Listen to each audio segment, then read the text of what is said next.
All right, what is going on, everyone?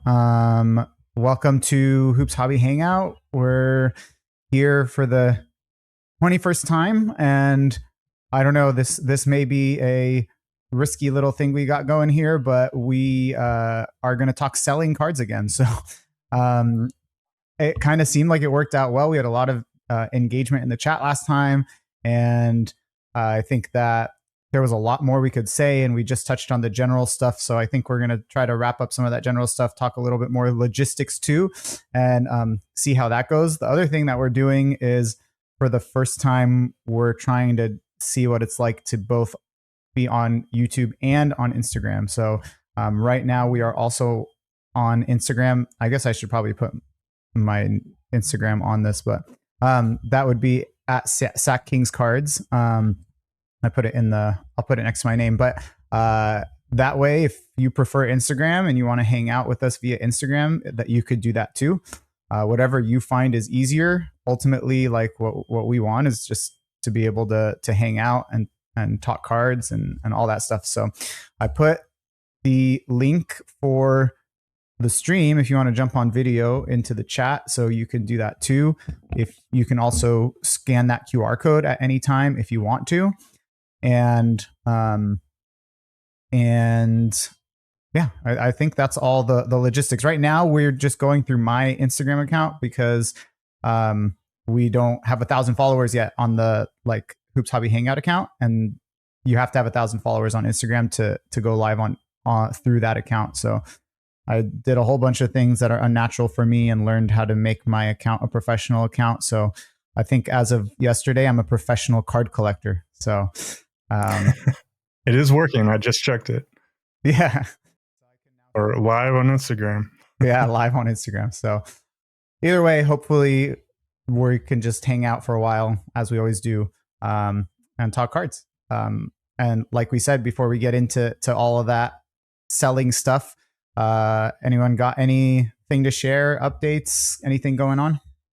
I'll jump in real quick. I haven't really been all that active in the hobby over the last week or so, but I do have one card to show off, and it's pretty timely based on what Adam and I were talking about. I don't know if I had this in time last week, but Adam and I, as we're recording right now, our favorite team, the Celtics, are being embarrassed by the Miami Heat because Joe Mazzulla is trash. And because I have this really bad, I don't know if you guys do fantasy at all, but I have this really bad habit of, like, if I have players on my fantasy team, I'll peruse for cards for them just to see what's out there. And I sent what I thought was a low ball offer in on a Bam Adebayo card.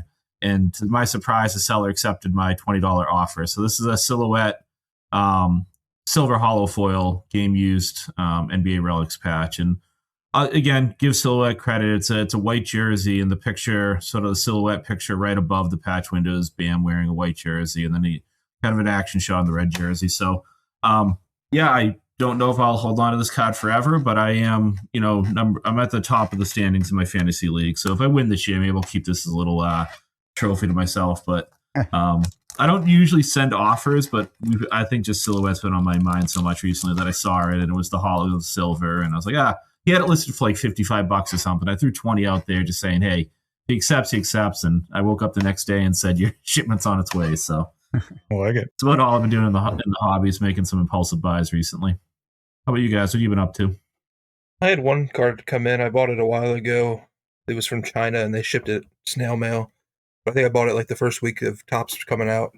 They like try to get centered here so it can be seen on both. Nice. But Iceman, yeah, on card gold to 50, I think it is. Nice. I don't know.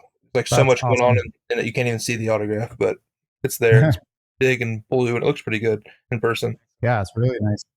But yeah, I've ordered that, I don't know, probably almost a month ago now, a few weeks ago. Came in today. Yeah. Pretty sharp card. I actually like that quite a bit. It's weird, though. I noticed the base version is sticker, and a couple of the other variations are sticker, but I think the blacks and the gold are on card. Oh, interesting. It's kind of a weird thing, because I bought this one, like, that has to be on card because the signature's so big, it almost goes to the edges of, like, the area. I'm like, I should be safe, and it is on card.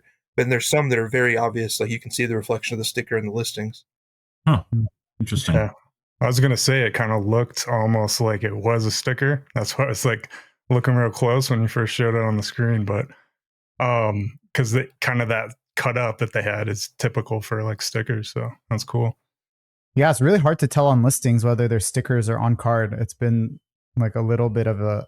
I mean, I've seen some and I think they look nice, but yeah, it's hard to tell. Is there a like? Is that the gold or are there multiple golds? Because that looks like it could be a gold checkerboard or mosaic or X Fractor auto. There is that in different sets. I think this particular version just has that effect on it. Okay. Like this autograph set.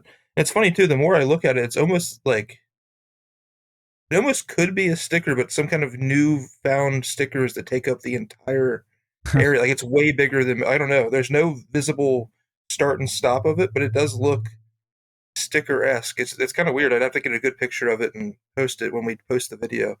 But looking at it closer, like it's definitely a way bigger window. I don't know if I have a sticker nearby for the sake of size comparison, but the window is probably 50% larger. I think it's on card. I mean, I could be wrong. If it's not a on card autograph, the way they did it is really nice, and I'd have no issues buying sticker autos that look like that.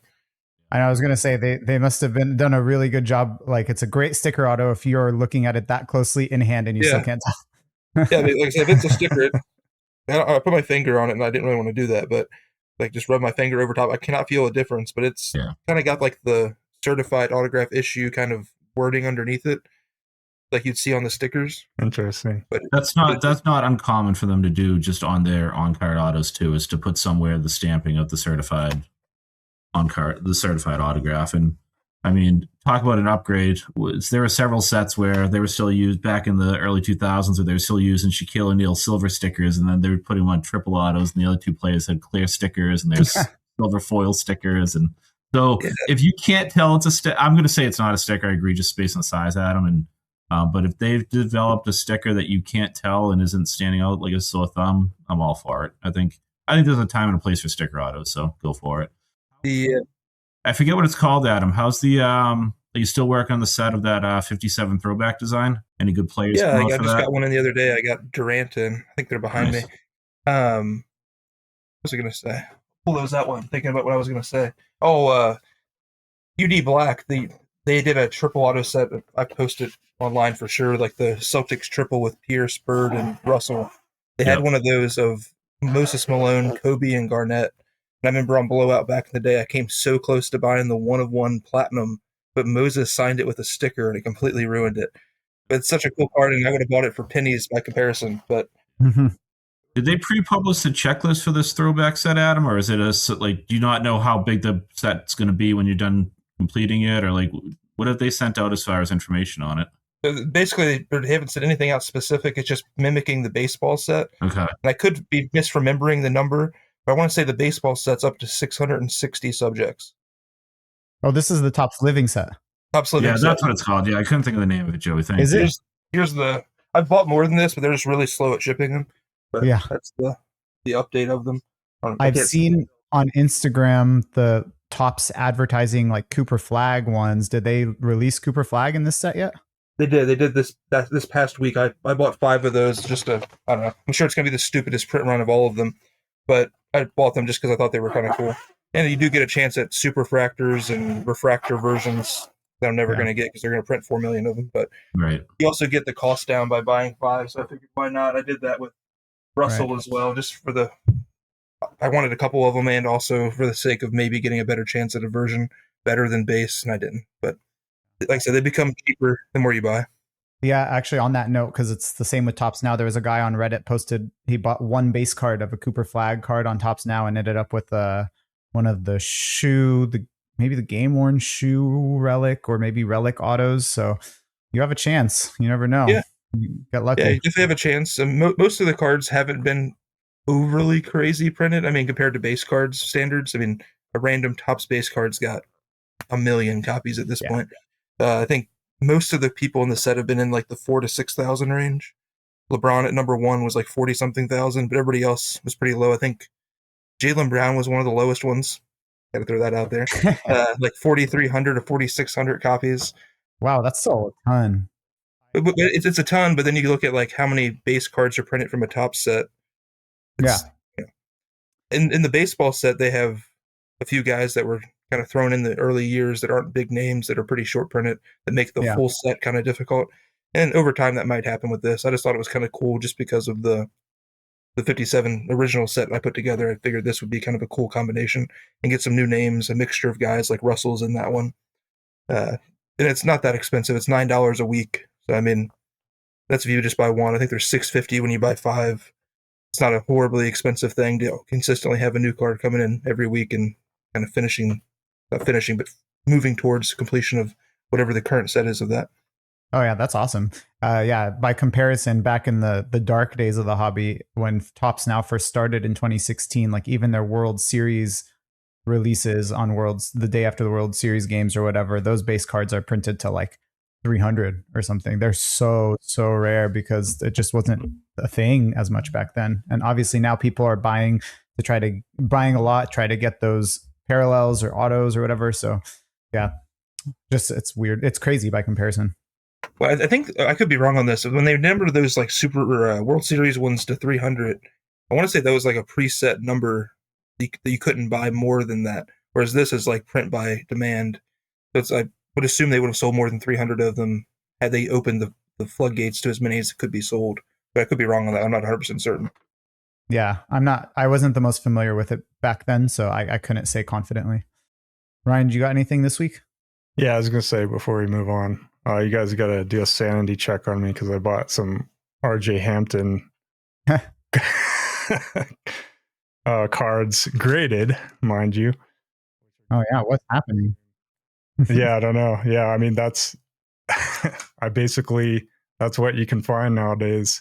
Yeah, from those 2020, 2021 years, is graded stuff. So it's a team set, Chase, of course. That just goes to show how serious you're taking not buying Topps cards. Yeah. You've gone to the lows of buying RJ Hampton shiny slabs. That's what I was saying, do a sanity check on me. But, it completes like sets, which I'm going to go back and try to do because probably from like 2019 until, the last Panini release, Optic, even Prism, I really didn't go after a whole ton just because of prices. So this one, which is like the out of 8 or whatever, I think it's I don't even know what you call this parallel. Black gold choice. That's black choice. It's the international version. Yeah. So, I'm going to guess that's probably $100 plus card in 2021, right? So for sure. I probably paid 17 for it, I think, shipped. Oh, that's awesome. Yeah, so cool binder ads, and you know me, I'm a kind of a completionist, so I will try to just put those sets together until I eventually finish them or just die trying, I guess. Yeah, and I know you did the gold refractors for a lot of the Nuggets years, up to the Mellow years and everything, and then you were doing Prism, but you've sort of pivoted away from Prism because of cost, and you've been going more of the optical stuff, right? Yeah, so probably 2018 forward. When was Porter Jr. drafted? I think 2018, right? 18-19, yeah. 18-19, yep. So that's when they kind of got expensive. So I started going more towards Optic, although I did pick up Prism here and there. Now I'll go back to that because years go by, 2-3 years go by. The hot rookie at the time is not so much hot, but not Porter Jr., as we talked about last time. His stuff has spiked a little bit since he went to Brooklyn, but I will go out back and do it. So that's probably going to be the next couple of years, is trying to finish some of those sets. But I am very close on some of the Optic stuff. So when the trend was for like that week of going back through eBay purchases, remember that was a thing like right around New Year's, people going back. Yeah, I don't. As Adam says, you don't need much to tell that I have ADHD. So like I didn't have the patience to sit there on my phone like scroll through like so many listings. But I did find one of the ones you'll laugh about, Ryan, was. I remember being super excited about it. I won it on ComC auction for, probably almost $100. And I think it was like $80. It was the Porter MPJ Optic Hollow, just the base Hollow rookie. And it was the final one because I busted a case of that stuff. I busted an entire case of that stuff for $1,000. And the Porter Jr. was the very last card I needed for the full Hollow set. And I remember being super stoked about winning it for, at that point, below comps. And I still paid.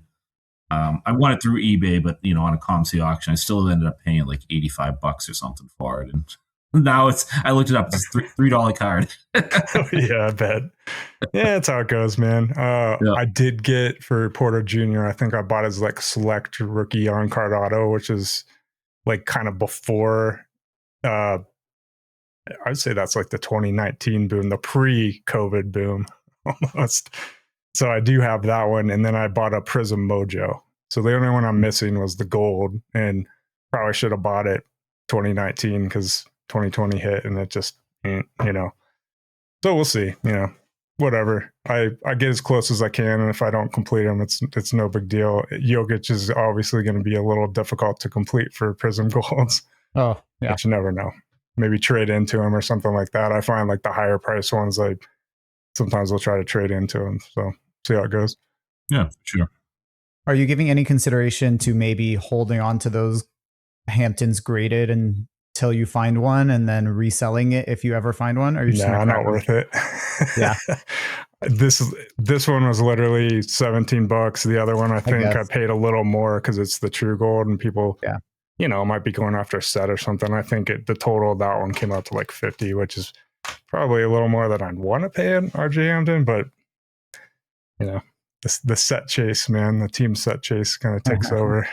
I mean, at least like because I had the same thing happened with my Mosaic, my 2019-2020 Rashawn Holmes Rainbow and Mosaic. I found like the gold and the pink out of 10 in PSA 10. So I just kept them. And then actually this was Frisbee Steve's recommendation. I just kept them, eventually found them raw, and then sent the PSA 10s over to ComC. So I don't know. It might not be worth the headache. Maybe because I'm still a few cards away from completing the rainbow, it was worth it for me because it's not like it's not like there's a gap by keeping them graded. But I just haven't seen those show up. So that's the problem, is like, this is the first time I've seen them show up in several years. Well, the gold. The other one was kind of just a throw in. I'm like, I'll throw in $20 just to see. But the gold is what I really wanted because that'll go after my set that I'm putting together. And honestly, like, people that bought that for probably a high price, they're not probably very motivated to sell it for a third of what they paid. So you're probably not going to see them show up. So I do that for cards that are maybe a little bit more desirable. I will keep the graded copy and just see if maybe someone else has a lower grade or it shows up again. I can grab that one, sell the other one. I have done that, which is good because, we're eventually going to get talking about selling again.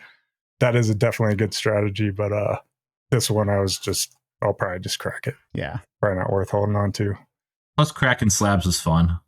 Yeah, it is. I know. and shout out to your video, Steve. Yeah. So for those of you who haven't seen it, Steve has a nice cracking video. Man, you got through them quick too. That was like, 6 minutes and you cracked 5 slabs, I think. Well, so yeah, 4 of them were BGS slabs, which you guys know I like to, for people that haven't seen it, I'll try to talk visually. Like, if you do a snip at the top of the slab, it just cracks it creates like a seismic wave right down the middle and it cracks the slab. I actually got one of them in just one snip alone. So yeah, once I see a BGS slab and I can get into that thing in like 10 seconds. And the other one was an SGC slab, which I can pop those open with like my fingernail, or I think you guys even saw me just try and like pop the seam with a butter knife before I cut it. I mean, SGC slabs are, I actually think they're good slabs because now they have sealed them better. I mean, I had to cut it into it before I could open it, but they open very cleanly. I've never had an SGC slab shatter or crack. And I mean, a lot of people do resubmit or regrade or rehold or they get scratched. Like, to actually have a slab that like could be open in a trustworthy way and be safe, I think it's good. But yeah, I got through. I even had to pause for a little bit because I got interrupted by my wife as she was coming down and started yelling at me thinking I was talking to myself. So I had to pause the video for a moment. But yeah, it didn't take long for me to get into those. So those of you who have not checked it out, it's on our channel, and it's I still haven't perfected the crack down the middle. I think I did one way back when, in the pre-COVID days, and I'm pretty sure I like cracked it in the same spot twice and then bent the card. It wasn't like a high value card, but I kind of steer clear from it. But I think the way you were doing it, where you're just doing one crack on the top, it directly in the center. If it doesn't crack all the way, go to the bottom, do another one there. Have you had ones where you still can't pull it apart and you've had to go on the side, or do they all pretty much crack down? Yeah, as long as so in the video, what Ryan's talking about is I hit right in the top, and it doesn't always go all the way through the slab. I mean, BGS has the sturdiest of slabs. I mean, they're little bricks. And then I describe how I go down the bottom. Like I said, Ryan, I never chase the cracks. I never go off to the side that the crack travels. So I always just go straight in the middle, like 50-50. And I've never had to do more than that. Like I've never had him get stuck in the middle. I've never had a corner come flying off. It's always just the two cuts and go right through. And then you saw in the LeBron, I was able, like that one just traveled all the way through and literally just hinged it at the bottom. So yeah. That was my mistake is trying to follow the crack that I already did and bending, because then you got two pieces that are kind of, not pieced together. And then I was disappointed at that. I think that was my last attempt at the crack down the middle. I did one the other day myself, and for the sake of people that haven't watched the video, I still have the remnants sitting next to me, so I grabbed them. But what he's talking about is just going at the very top here over the flip, and it just comes completely apart. Oh, there you go. Yep. So like you can see like where I notched it in the very middle where it met up originally, and just comes completely apart. Usually the bottom for me is like slightly connected, and you just gotta pull it apart, and it just comes completely apart. And the good part about those too is they have the inner sleeve, so you don't have to worry so much about when you're pulling it apart, maybe dinging the corner or something like that. You got that inner sleeve, so it's highly doubtful you'd bend it unless you did what I did. Yeah, I know this isn't about busting into slabs, but we're going there. There are other slabs, like I think I don't remember HGA or whatever some of the other ones are that have the same type of plastic that, like on a cheap card, I've tried the center cut and they will. But I would never do it without that inner sleeve because you are, like Adam showed, pulling the sharp plastic across the front of the card. So I would never, ever do it with anything but a BGS. But because, I mean, people that haven't opened up a BGS, it's not a penny sleeve in there. It's a pretty thick, fully sealed inner sleeve there. The card's well protected. So it definitely helps out. Nice. I also have a card. I kind of teased it on Instagram in my story. I have a pickup. It's a big one for me. I think I was going to wait because I feel like it goes well with something we'll talk about later. Should I show it or kind of save it? I don't know if I'm being. We want the card, Joey. We want the card. Yeah, now you built up anticipation. I gotta see it. Okay, all right. I'm sorry. So this card, and the reason I said that it might fit into what we're talking about later. I haven't opened it yet. I still have it in here. I just opened the package. Is Show the card. Yeah, I'm going to show the card. The reason that I was thinking, I could save it is because I thought if we're going to talk about selling today, we could talk about, your preferences between selling and trading. So I traded for this card mostly. I mean, I added like $50, but I traded for this card mostly. And it's one of my favorite cards, probably. I hope so. We'll see. And then, but it's also probably one of the bigger cards for one of my PCs. So it is a gold Tyrese Halliburton dual patch flawless rookie. Nice. Wow, that's a big one. Yeah. And so that, like, for me, it's huge. Some background. I was in love with Halliburton when he was a rookie, and obviously it's not feasible to try to go after all of a rookie's cards anymore or whatever. And so my goal became, I'm going to get one card that I like from each release. And so for flawless, you have to go with a memorabilia card, right? And it's the only rookie release that has game worn memorabilia cards. And for me, I don't love his autograph. It's his initials, TYH or whatever, Ty, and then H. I don't love his initials, and the autographs are thousands, like his game used patch autos from Flawless. So I said, I'm just going to stick to a patch. And so I saw this one become available on Instagram. I had like 2 Luka rookies. One was a base card. One was like a parallel from Select out of $2.99. I was like, if I could trade a base card and a high numbered parallel, yeah, it's Luka, whatever. For obviously something that's really unique and important for my collection. So this has now satisfied the flawless gap in my collection. So now I have a flawless Halliburton card, and I'm getting pretty close to now having one of all of his. And for me, I counted it. He has a total of, including tags, including logo men, he has 54 game worn rookie cards. So from his rookie year, and it's cool to have a gold out of 10. Yeah, so I'm very happy with that card. Yeah, that's awesome, man. Congrats. Very nice. Thank you. I think game worn rookie year stuff is very underappreciated just because it doesn't happen. You know, you don't get that in football, you don't get that in baseball, and you only get it in flawless basketball. So I think it's just like, as far as like the masses sort of look past it a little bit, that's an awesome pickup, Joey. Well done. Thank you. And to trade for it is like cherry on top. Chef's kiss for that one. Yeah, no, for sure. And we can get more into that later, or we can just talk about it now. But I agree. I don't think I would have gotten it if it wasn't trading for it. So definitely makes a difference. Just a quick roll call, I guess, before we get into things. So across YouTube and Instagram, who we've seen around. So Carter, IndyCar Cards, Gary, thank you guys all for hanging out. Darren, thanks for hanging out. Lots of people trying to crack slabs. Dan, Lawson Collector, NYC Hoops, thanks for hanging out and chatting, commenting. Again, if anyone wants to jump on the stream, feel free to scan the QR code. I'll keep it up for a little bit longer, and I'll repaste the link in the chat real quick, and then we'll go from there. It's, you know, we spent a lot of time kind of before we got into the topic, so hopefully that's okay. But I don't know if there's necessarily time, but real quick, I wanted to piggyback off what we were talking about last week, because last week we were talking about the role of selling in our collection. We had brought up, and I think Steve, you had mentioned, like, nobody here is selling cards to fund their hobby, right? Or like whatever. They're not flipping cards to fund your PC or whatever. But I just wanted to like bring that up one more time, because I feel like people that seem to me to be like really into the collecting part of it, they're not flippers, they're not investors, they're not trying to like do this as a business. I even heard somebody, I forget where, if it was Instagram, YouTube, say that it was irresponsible to have a family and spend your personal money or your family money or your income or whatever on cards. And so they go to shows, flip cards, whatever, to try to fund their hobby. And so I don't know where I wanted to go with that. I just feel like it's worth talking about. I mean, I see the appeal of it. Like, I think that it takes up time.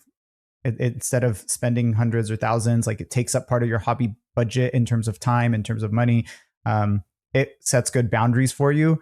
I don't know. I just wanted to throw it out there because I see the appeal of it. I would love I'd love to send all my money to retirement accounts and college funds. But I just don't know about this whole like paying for all my cards using money that I make from buying and selling cards. Yeah, I don't think anything's wrong with that, but the idea that any other way of doing things is incorrect or wrong, I think, is where the irresponsible, whatever the terminology was, that's where I think the disconnect is for me. Like, do what you will, but I could say the same thing, that you'd be better suited spending the money you've earned if you have excess of it than you would be wasting your Saturday or Sunday without your family at a card show. You know what I mean? You're giving up one thing one way or the other. So, I mean, if you enjoy the hobby and you have the means to provide for your family and do the things you should do for the future and still have money left over to buy a card, it's not irresponsible of you to do so. It's your hobby and your interest, and obviously collect responsibly. Don't put yourself in a bind or lose your house over buying cards, not be able to put your kids food on their table, things like that. But the idea of irresponsible for just spending any form of traditional income on cards, I think, is just a wild statement, personally. Joe, if you can throw Gary's comment up on the screen for people to see, I think he hits it home real well. But, you know, Gary talks about, you know, spending money that you don't plan to get, you know, you don't plan to get the money back. And I think the dream, like, it would, if I guess I value time. I think time's the most important thing in the world. And one of the reasons I work in education is because it allows me to have more time with my family, and I have the same schedule as my kids, whatever. Right. And so by default, that means you don't value money. So right. So I do like setting up at shows once or twice a year. I wouldn't want to be in that circuit, and I see what it takes to, I mean, the dream, but financially, the dream would be to have a collection that pays for itself, right? So, like, you get sick of a few cards, you sell them, you make $500. Now you buy $500 worth of cards.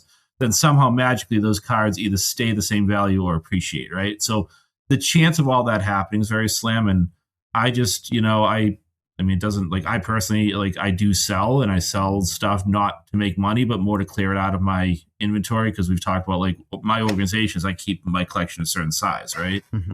But that person says it's irresponsible. Like, that would be like me telling my wife that instead of going to Supercuts, she goes to the hairstylist and gets a $250 haircut instead of a $25 haircut. Like, if we have the expendable income and we know what our balances are and we know what we're doing, there's stuff that you're going to spend money on that is going to be for your own well-being, that is just part of the American dream. You know what I mean? Like, it's okay to do so. And yeah. And I'll just read out Gary's comment in case anyone's listening and not watching. He said he's heard that opinion from non-collectors. He's always looked at his collection as money he doesn't plan on getting back, and it'd be significantly less fun if he was worried about making money. And I've always made the argument that it's like any hobby that's not collectibles. I love to ski.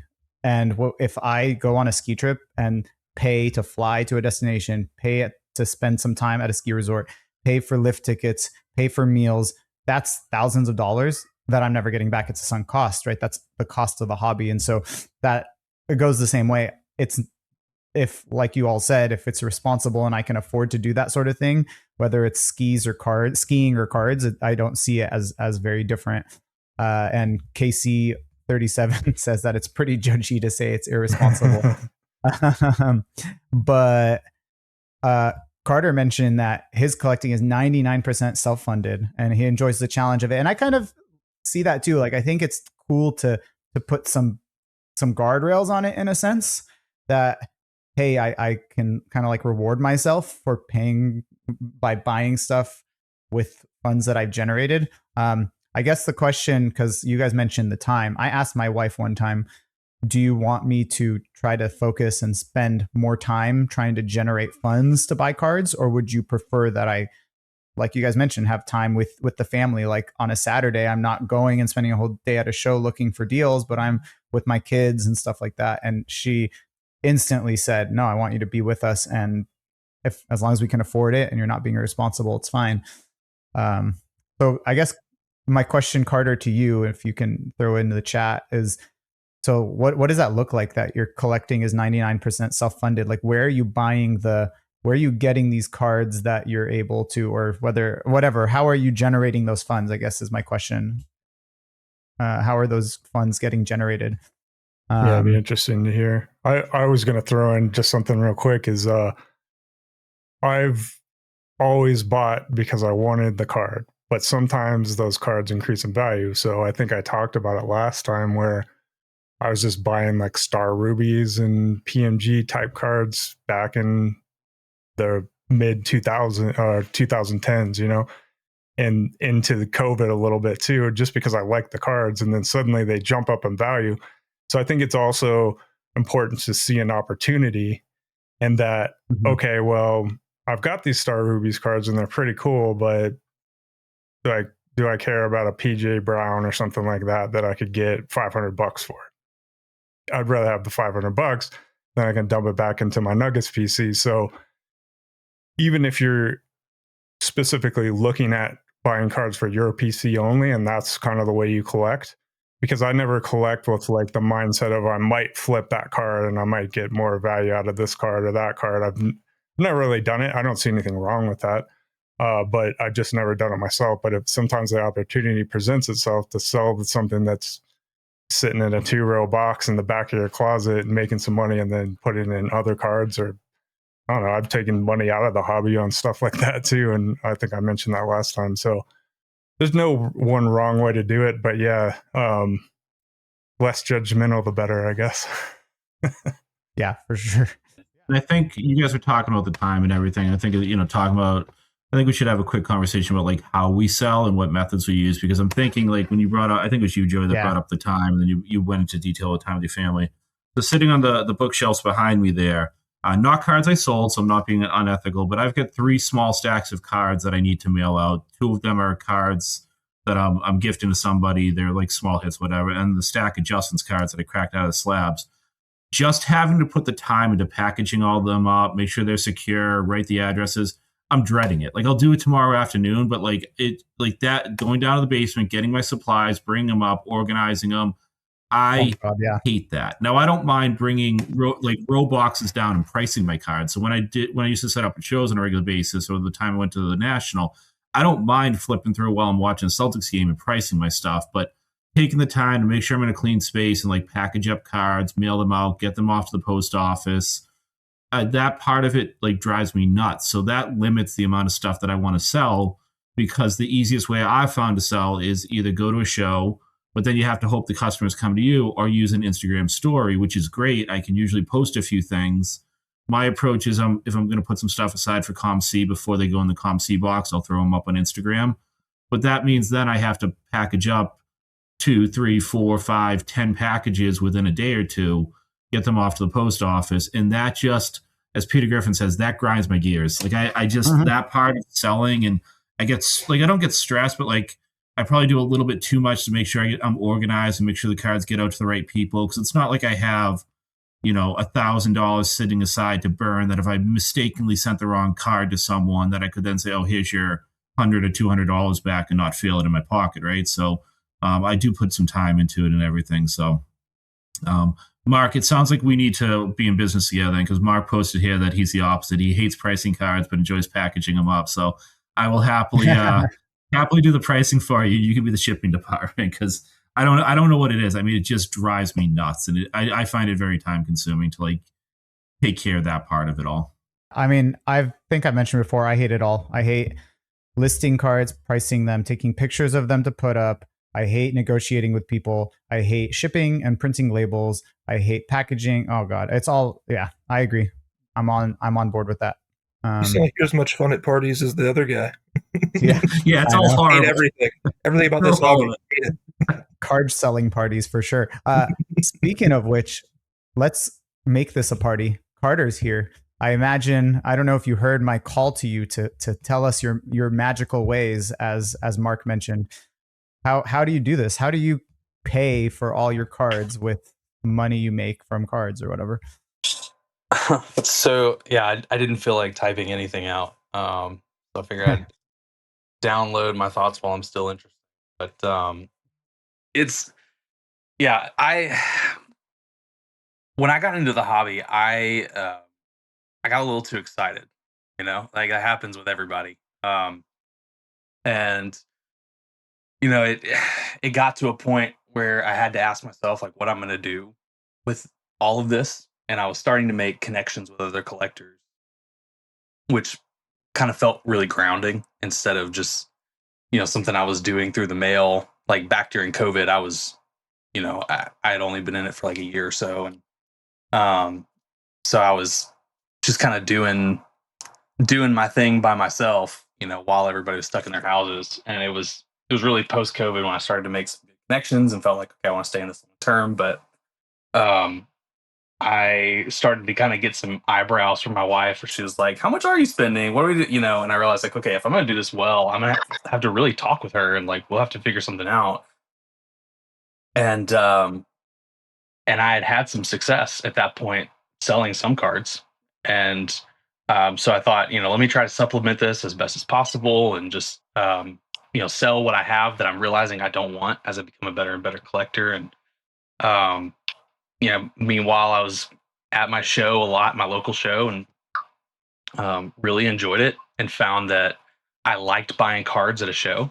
Like it was really fun for me. And I found that I didn't like to go to a show and not buy cards, but at the same time, I didn't want to collect everything that was there. And so it was like, well, let me just see if I can find things that are cool, and if I don't want it, then, I can resell it down the line, even if it's at cost, just to get something out the door, get something else in there. And that worked for a little while. And as I got kind of better and better at it, I really did start to think, if I could try making this self-sufficient, maybe there's a way for me to like really kind of take off with it, and make it its own thing, where I don't have to, keep having to come back to my family and be like, hey, here's what we're doing.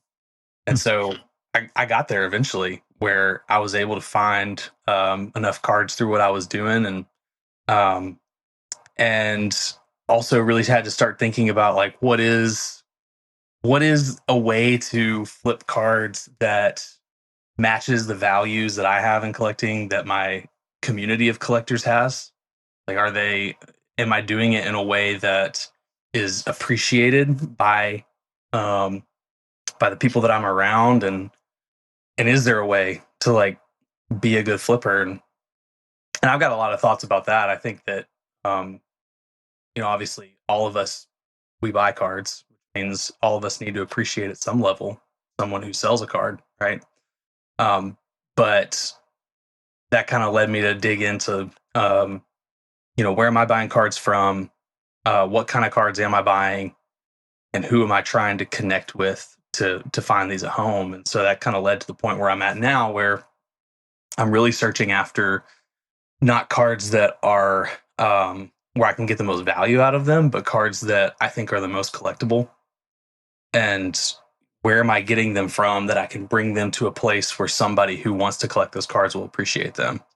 And so, going back to my local show, kind of tie it all in, like I go there all the time with cards that I've sourced, whether it's Memphis Grizzlies stuff, Memphis Tiger stuff. I even, WNBA stuff. As I've gotten into that, I've realized that there's not a lot of that there, and collectors like to have, some options for that. And so if I can bring cards in that collectors want to find, and a lot of those collectors, they don't really buy very actively online. They don't have saved searches on eBay, all these things. They really just kind of come to the local show and they want to find something there that's good for their collection. So I'm like, if I can find something that is, undervalued in Dallas, Texas, when I go there, because it's, 2006 Grizzly stuff and they were awful back then. And I can come and sell it to somebody for enough to, sustain my collection a little bit, and they get something that they're happy with. I just feel like that's a good deal for everybody, and it kind of keeps the hobby moving. It boosts my hobby community because people want to come back to the show because they're like, hey, I know I can at least get something from Carter that will help my collection. So, I do all that, and it helps me buy what I want and enjoy this. And even if it limits the number of cards I can buy, because I'm not making that much off of hobby stuff, I'm not making that much off of cards. If it limits what I can buy, then I can fill out the rest of that time, like you said, Joey, with the buying and selling part to kind of balance it out. Nice. So is most of that then, are you getting your cards from shows too? Or are you like, where are you finding these cards that you feel are good deals that you can maybe sell at a show for a little bit more to fund PC cards? It can be a shows a lot. But like ComC is a platform that I would say, if I sell cards on Instagram or something, several folks on there, they look at ComC, but a lot of them don't. And if it stays on ComC forever, like they'll never see it. But then certainly at my local show, like I tell people about ComC all the time. They're like, what? Like, you should get into it so you can stop buying cards from me. But yeah, but then I mean, it'll also even be just like in the WNBA off season. Nobody pays attention to the WNBA cards, so somebody's got to buy them. I figure it might as well be me while they're super cheap. And then during the season, people are like, "Where are all those collectibles?" It's like, I rescued them. Like, thank you. So just things like that. Just kind of finding rhythms where like I'm able to have some activity and buy things that I think are cool, and then down the road I can use them to acquire things that really fit my collection a lot more sharply. I like that, man. Because to be honest, probably on this show we've given a bad name to flippers, but all of us have bought from people that sell. We've sold ourselves, and a lot of the cards that I have right now, I wouldn't have if people hadn't bought them, sold them maybe for a little bit of profit. I think, there's this stigma or whatever about people that buy the card, hold it hostage, and then try to sell it for the highest price to the person that wants it the most. And Carter, I'd say you're probably not doing that at all.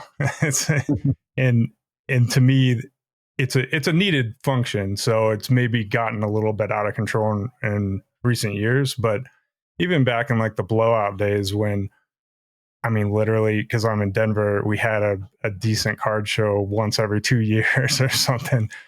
I wasn't going to many shows, so I'd use blowout, and I knew the guys that were flipping cards, but they weren't out there asking exorbitant prices and trying to make, an extra couple thousand on the purchases. They just bought them probably a show they went to, just like you're doing.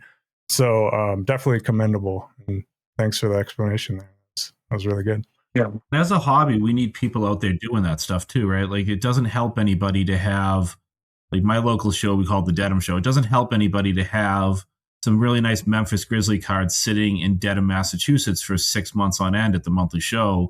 If people are out there getting them for the right price and then getting them online, like we want these cards transacting so they can end up with the end user, right? If somebody has it at a show, they're not the end user of that item.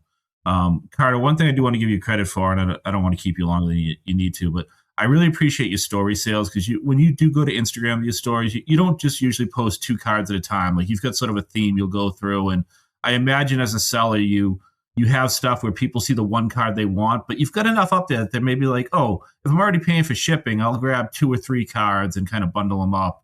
Other than Instagram, and you mentioned your local shows, where else are you finding success selling your cards these days? Because it's an ever-changing marketplace for sure. It's getting tougher. I'm really having to reassess it and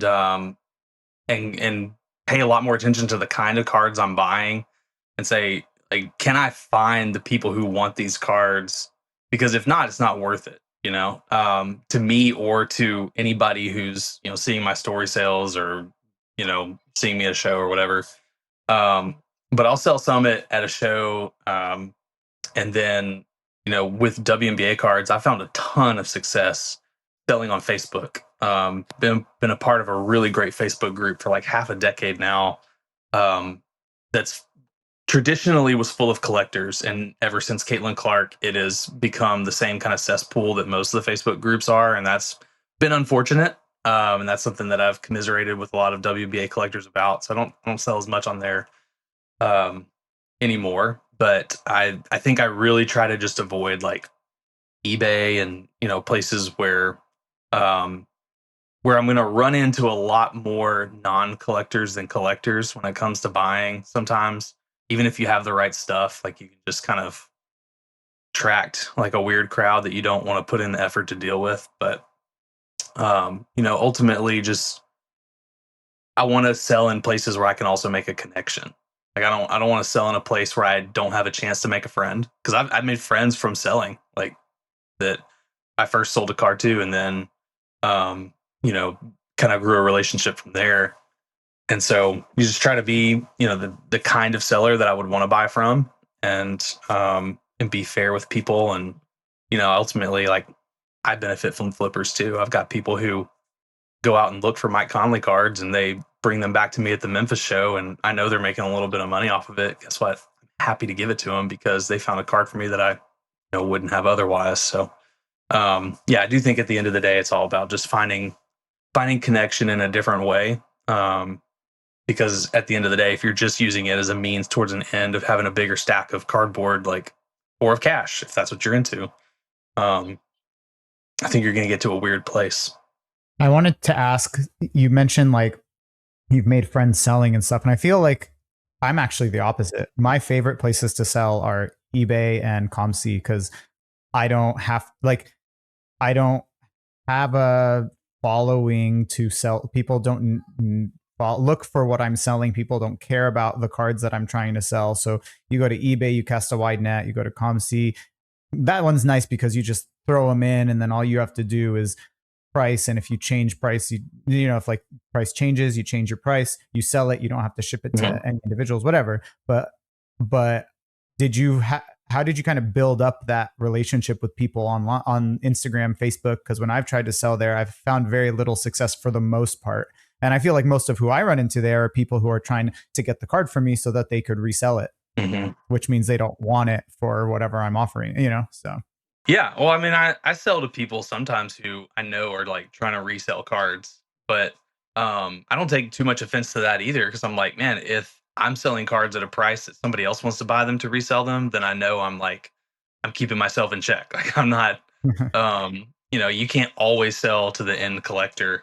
But that may or may not be the person that I end up making the most connection with. It may be the person that I know I'm selling to the end collector. I know that they collect whatever card I'm selling them, and that can start a conversation, right? If I'm like, if I know from your Instagram profile, or I know from talking to you at a show, like that conversation strikes up about why you want the card and how it fits in your collection. Like, I think that's just a really easy, like streamlined way to build a connection with somebody as much as any other way of making connections in the hobby. To piggyback on the sentiment there, I definitely think that's a big part of it. Is the way you go about it is being honest and forthcoming and not trying to get over on somebody, because there's nothing wrong with profit.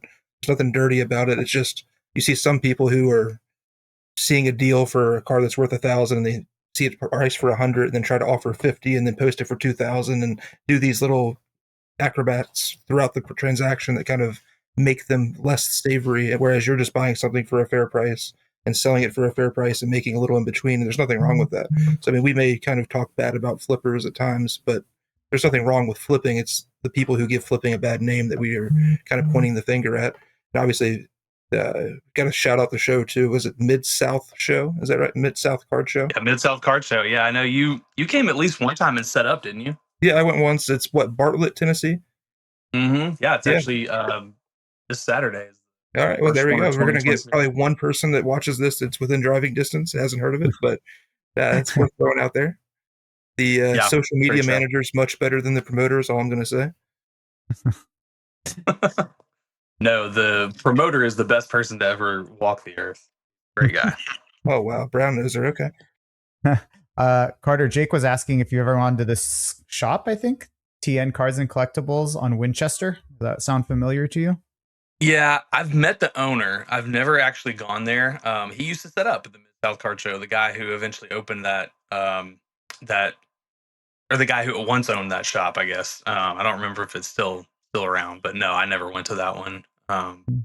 Most of I hope it was better than the other shops that exist in Memphis. Most of them are pretty terrible. Nash Cards is pretty good. There's a Nash Cards location here that I Wade, the guy who runs it's pretty great. Just to throw out there while we talk about that, one of if not the worst shops I've ever been to was in Memphis. It was in the middle of like an office building. I can't remember the name of it. Triple Crown. I know without if it's the worst shop you've ever been to, I guarantee you it was Triple Crown. Yeah, it was Triple. It's 100% that one. And Jonathan took me there, and they had some cool stuff. But the guy that owned it was miserable. Yeah, he's really like just makes you sad. Yeah, just talking to him.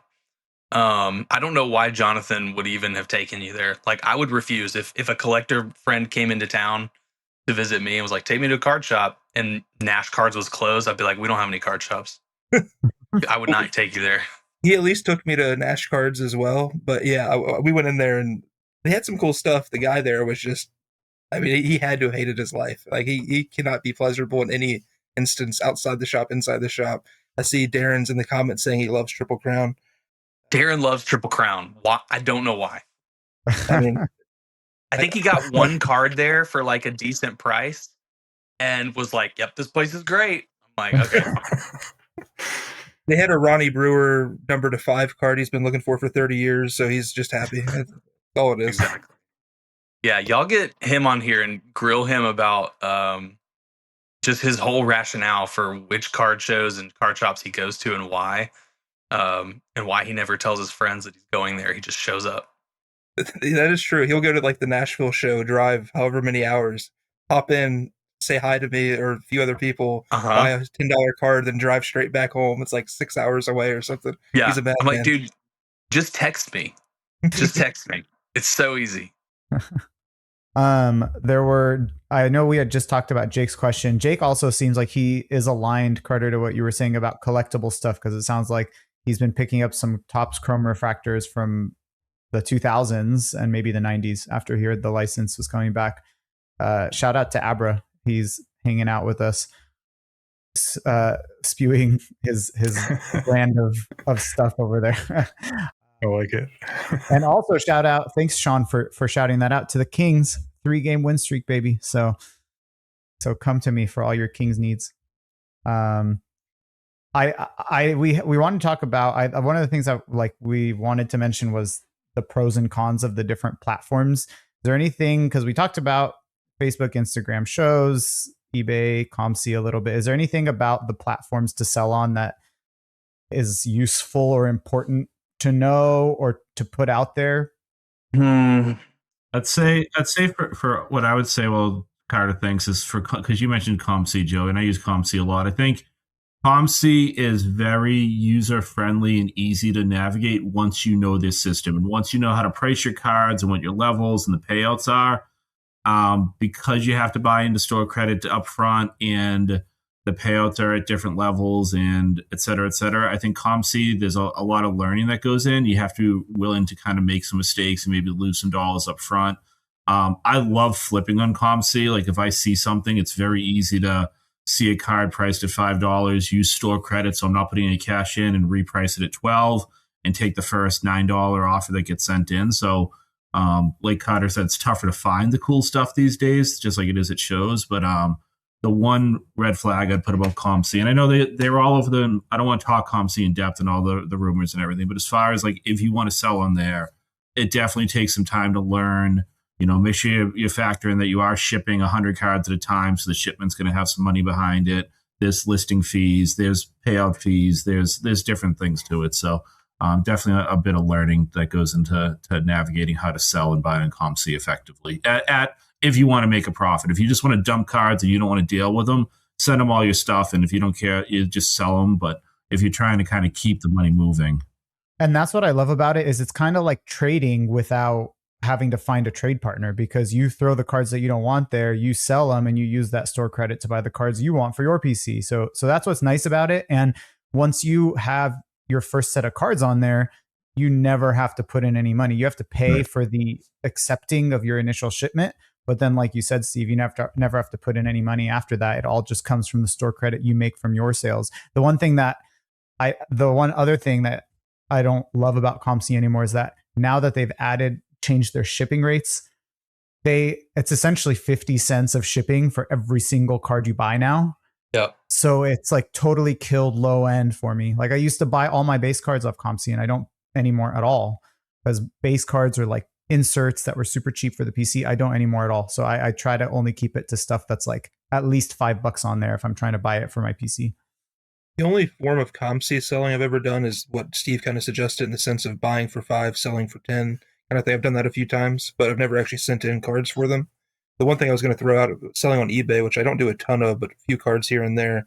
One thing I do like is if you do sell a card that's $200 or so or more, it does go to the authentication program, which I hate as a buyer because it's such a pain in the butt. But as a seller, it gives you kind of a passage of avoiding a lot of the BS that buyers can do. Once they authenticate it, they give you the money, and it's basically on them to facilitate getting the card to the end user. Mm-hmm. So that's kind of nice. And then also you can just use the app and use QR codes and walk into the post office, scan on the self-service kiosk, scan the UPC, it prints a label, and you're done. You don't have to do anything too special or have to go through too many hoops versus other forms that I've used. I don't know. There's probably things similar to that on other aspects or other platforms, but it's pretty convenient, pretty easy. And you can just pick whatever you're using, whether it's a mailer or flat rate box or whatever, and just have it all basically pre-done on the app. It comes out of your funds when you sell the card. So it's all kind of streamlined. And I do think it's still, even 25, 30 years later, it still kind of finds the widest audience out of everything in the hobby compared to anybody else. Guys, I ran to eBay so fast a couple weeks ago. I bought a WNBA Donruss Mega, and I pulled some Caitlin Clark unaffiliated single colored jersey relic thing out of it that I was like, whatever, it's got to be a $5 card, I'll throw it in my binder. Thing's selling for like $70 online. I couldn't get that thing up on eBay fast enough. I posted it for $50, sold it in less than an hour. And that's where I love eBay, because it's just such a wide net, and I'm willing to take the fees and all that other stuff to get out from under a card like that. So I don't sell on eBay much, but the few times I have, I agree with you, Adam. It's a very clean selling experience, and as long as you can get the protection of the authentication, it does help a lot. So there's a place for eBay still, and I probably only sell like one card a year on eBay, but there's a time and place for it for sure. For me, there's definitely like throw something on a story card, sell it a card show card, put it on eBay. Like there's different times for every platform where they kind of pique the interest. Because I mean, I don't know about you, I've never set up with WNBA cards, but if I put a $70 Caitlin Clark card out in my mind, I'm probably never going to sell it for $60 or $50 at a show. At least the ones I go to generally. I don't see people asking for them, and maybe because I don't have them, build it and they will come kind of thing. But on eBay, you get everybody. So like, there's cards that I've had in showcases at shows or put on my story and nobody wants, and I put them on eBay and get more money within 2 hours. It's like, well, that was so easy. I should have done this from the beginning. So there's just over time you kind of learn like I'm never going to sell this to somebody I meet in Northern Kentucky or Indianapolis or Nashville, but I could probably sell it to somebody in Canada or California or wherever else you might find on eBay. And that sounds amazing to sell on eBay. Like I would love to do the authentication stuff and like make it a streamlined process where I don't have all that liability. The only issue is I never really have cards to sell that are like worth enough to authenticate. So like I usually end up just be selling like a $25 card and they're taking, $8 in fees and shipping and everything. And, by the time I'm done with it, it's like, that's less than what I bought it for. The fees definitely kill you on the lower priced items more so than the higher. But that kind of stuff I think is where like in my mind I filter out the probably not story sale for me, but probably not eBay for me, just because shipping is such a high percentage of the value of the item at that point. If you're sending something for $20, shipping anymore is like $6, it seems like. By the time you're done to 14, whereas you could put it at a show and sell it for 20 or whatever, 15, and it's the same transaction, smoother. I'm sure that's what you do as well, more often than not. Yeah. I will say with pricing stuff, and I know we're going kind of long here, but with pricing stuff, I also price very differently. So I will, like, I have a certain level of price on ComC app because I'm not putting the same level of work. And there's also like an upcharge when they post to eBay for me. So I want to be competitive on their eBay site. If I'm posting on Instagram and I'm selling direct, I'm going to post a little so that if someone that does want to flip it sees it and they want to get it and bring it to a show and they're going to put the work into it, that there's a little bit of meat on the bone for them. On eBay, I'm going to pretty much price it at full quote unquote market value, and I'll see what offers come in. But depending on where I'm selling, I definitely price different based on what I think the audience is and how much work I have to put into selling it, plus the fees and all that other stuff. So I think you got to consider pricing when you're thinking about the different avenues of where you're posting it. It's a great point, Steve, because when I saw on Instagram a story sale, I'm like, okay, let me look at the comp. I'm going to go below the comp because then you're going to move it. And it works pretty well. I've got a lot of people like, wow, you're like below comps, and they're probably trying to flip, but it's like, I'll move it pretty quick. So, Exactly. Yeah. Or I'll just cover the $8 shipping or $5 to $8 shipping fee. Like if I post something for $50, that's going to be shipped to your door for $50. Yeah. It's not going to be plus cover fees, and it's just going to be, here's what it is. So if it's sold on eBay for $50 and I'm going to post it for $50, but you're saving shipping and taxes and all that stuff, like, I do think there's a balancing act there. And I'd probably accept a $45 off on that $50 card. You know what I mean? Yeah. So there's different ways you got to navigate the different, and it just takes experience. Like we've all, we've done it. We've got burnt on cards. We've had cards that we haven't been able to sell for 2 years that are probably still sitting in our closets right now that we thought would be easy flips. So it's a learning process always. And that's a good point, Steve, because I feel like Thanks, Instagram Ryan. is like hey, I give out compliments where I can. Instagram is like an instant, I want to make that purchase. It's like a quick instant, just like, let me grab that card real quick because it's a good price. eBay is more maybe methodical because you're looking at it, you're going to checking comps, you're going to have to pay probably at comps or near them. So again, it's a great mentality. I don't do Facebook. I don't think I've been on Facebook in a couple of years because I forgot my login and I don't really feel like figuring it out. But yeah, I think there's definitely different strategies for each platform. But that's a great one for Instagram. Price is a little bit lower and you're going to move it pretty quick. I think the one thing about Instagram that I find difficult is you just have to have people that look at your stuff. True. I feel like Instagram's where I've had the most trouble because whether you're eBay, ComC, Reddit, I've sold cards on Reddit, Facebook, you put it up, everybody's going to see it. It shows up on everybody's, Reddit thread, everybody's Facebook group, everybody's eBay or whatever. So for me, that's the place I've actually had the most trouble is on Instagram. Okay, but you said Reddit. Hold on. You sell on Reddit? I've sold once or twice on Reddit. Yeah. That's impressive. Wild is what it is. Reddit. I've never bought or sold anything on there card wise. Well, there's a basketball card subreddit, and then there's a buy sell trade thread. Yeah, there's a buy sell trade thread. I think I just put up like a bunch of cards that I had once I got my lot in over the summer. I just put in a bunch of cards, including other cards I'd already had. Some guy found a few that he liked, and we just worked out a deal. I was a little concerned because he had the protection from PayPal. I was a little concerned in doing it because I'm like, oh, I don't really have any protection. And actually, it's funny. I reached out to him when it said that the cards were delivered. He said he's not home currently, and he would let me know. And he never reached back out. But it was a couple months ago now, so hopefully he never comes back and says, "Hey, man, I never got my cards," or "Why'd you give me these damaged cards?" or whatever. Maybe he hasn't made it home yet. Real quick, because there was a conversation in the chat between KC and Mark about ComC auctions on eBay. KC's trying them out, 40 cards, and it's a different platform, and it's the same platform, but it's a different method of selling. Not familiar with ComC auctions. Mark said that the ComC auctions always are not very good. Are any of you familiar with ComC auctions? I know there's like $1 fee, right? Anytime you send something to eBay, don't they?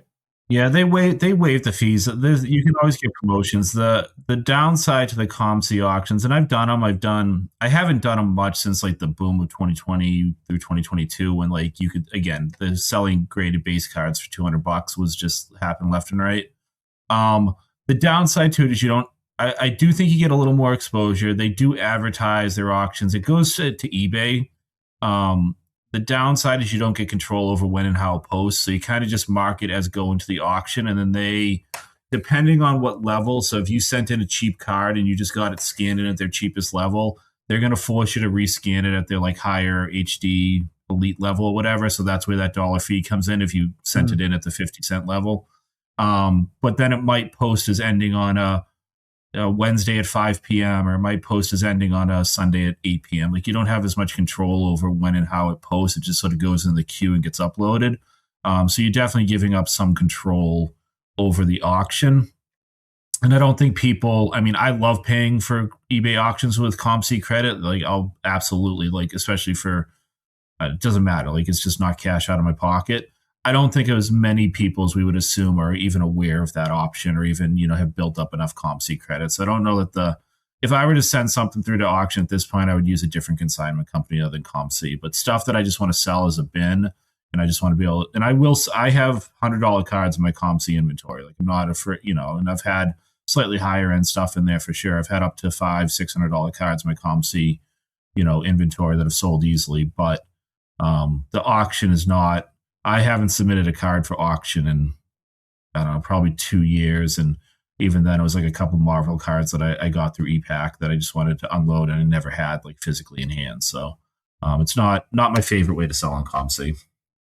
What I've done is I've taken cards that I like don't want anymore and don't feel like I could sell to anyone that is in my like spheres, and I'll just throw them on ComC when I need to reload my like credits quickly. I'll throw on the ComC auctions. Just be like, whatever I get for them, because there's cards I want to buy for my collection on ComC and I need some funds, and it's just a way to do it.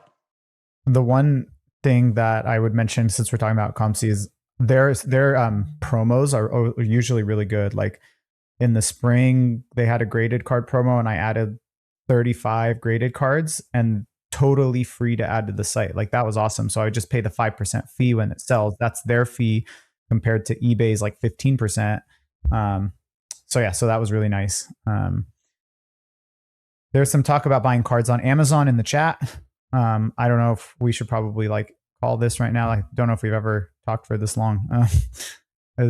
I wanted to talk about different consignment options because I want to personally do a consignment shipment. I haven't been able to think of like what the best consigner is. I don't think now's the time to do it, but I I don't know. Are you all thinking we should call it a night?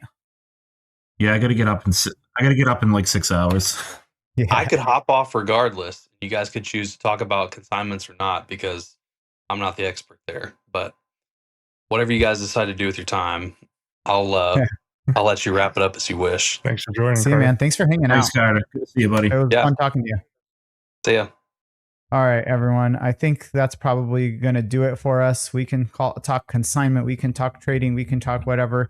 We might have to talk at another time. So hope everyone had fun talking about a little bit more about selling and the different options and places to sell. Really fun having Carter on. Thanks for hanging out, Carter.